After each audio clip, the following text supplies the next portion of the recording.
waxaad muuqaal soo gelinaysaa YouTube balse ma helayo views. What the fuck was that? Qaladaadkan ayaad samaysaa. Assalaamu calaykum dhammaan asxaabta ku soo dhawaada channelkayga Maxamuud IQ. Haddii aad rabto in muuqaaladaada YouTube ay helaan views badan, dadkuna ay daawadaan ilaa dhammaadka, muuqaalkan waa kaagii. Dhammayso ilaa dhammaadka. Marka hore aan ku bilowno sababaha views la'aanta. Dad badan waxa ay soo geliyaan muuqaallo fiican, editing fiican, balse ma helayaan views. Sababtuna ma aha nasiib xumo, ee waa qaladaad yaryar oo la iska indhatiray. Haddaba waa maxay xalka ugu fiican sababaha aan soo sheegnay? Waxaan u kala qaadaynaa qodobyo. Qodobka koowaad, adeegso hook rule ka kooban 3 ilbiriqsi. Haddii aadan daawadaha qaban karin 3 ilbiriqsi ee ugu horeysa, muuqaalkaaga waa laga baxayaa. Qodobka labaad waa thumbnail.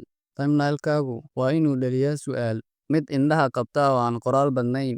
Qodobka saddexaad, ha dhigin channel-kaaga content random ah.